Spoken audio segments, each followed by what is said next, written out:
This is the Consew 223R.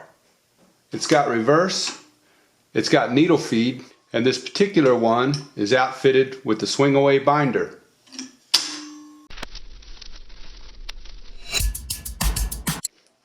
So this is a cylinder arm sewing machine.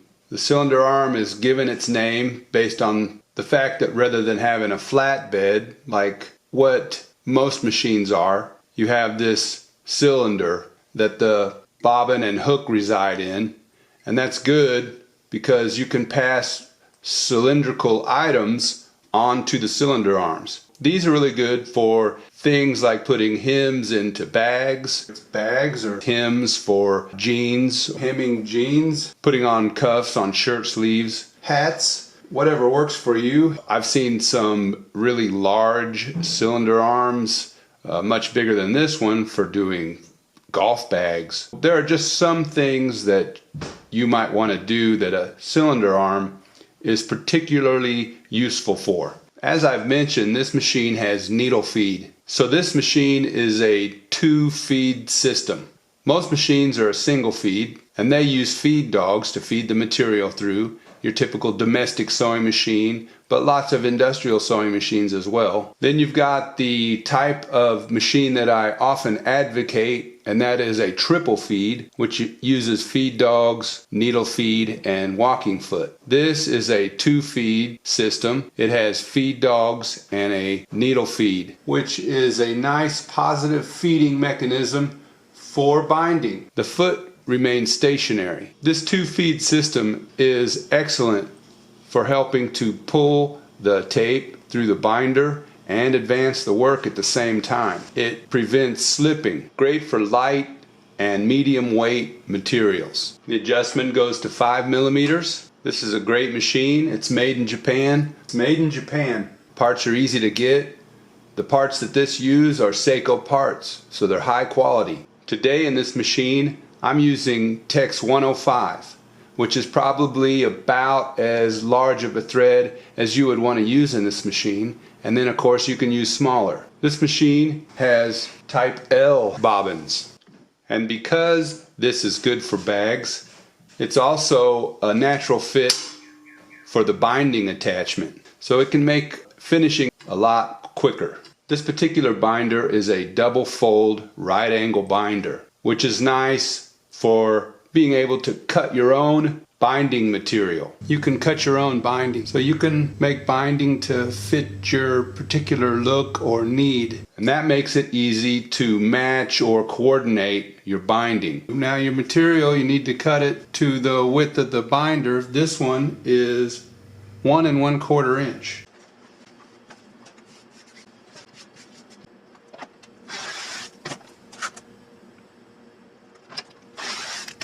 It takes that cut edge and doubles it under, so now the edge of the binding is finished, giving it a very neat appearance. A swing away binder, so that you can go ahead and do sewing out here without the binder, or with the binder moved out of your way, and you can sew as you would with any cylinder arm.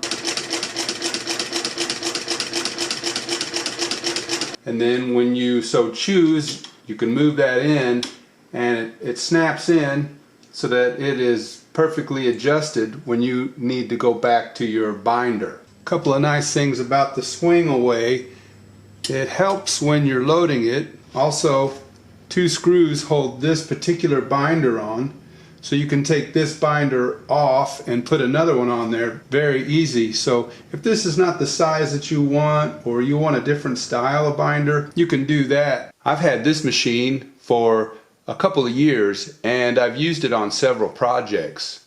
I use this machine and binder to sew binding onto shoulder straps of a backpack I made.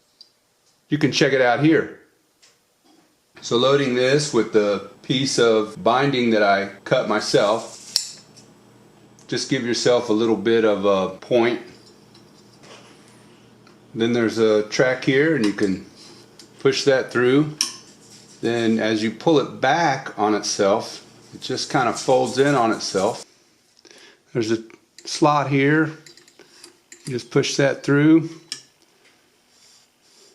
And then you pull it through in such a way that it comes off at 90 degrees, and you can see it make the fold here.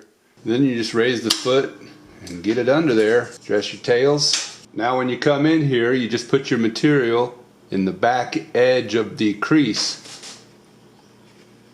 Then you're going to insert your work in this end of the binder so that it gets double folded over the edge of your work, and that binding will just pull your material and your work right in. And then basically you just keep this in contact with the back edge of the curve that is made in the binding.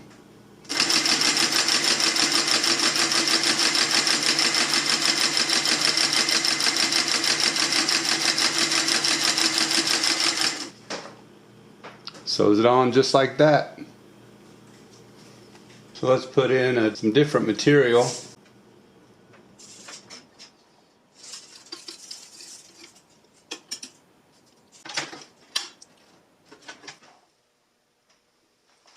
Now this is a lightweight and even somewhat stretchy. Perhaps not the ideal binding, but I've found that it does still work. So the machine is rather forgiving because it's just kind of set up so well to do the binding. So you can even use fabrics that perhaps aren't ideal and get a favorable result.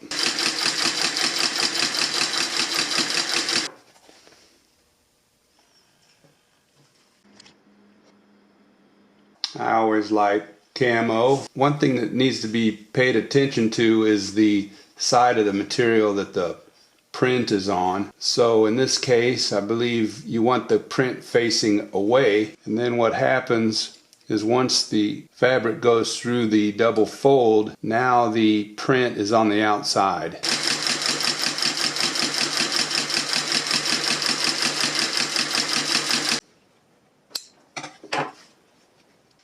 Let's do some ripstop.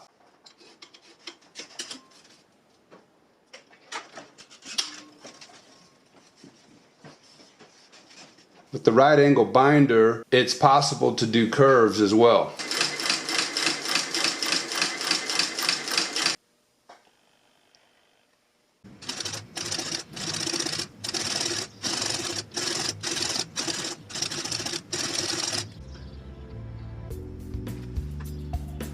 Thank you for watching my video. Please give it a thumbs up and check in the description below this video for links to Alexander Dyer t-shirts and stickers.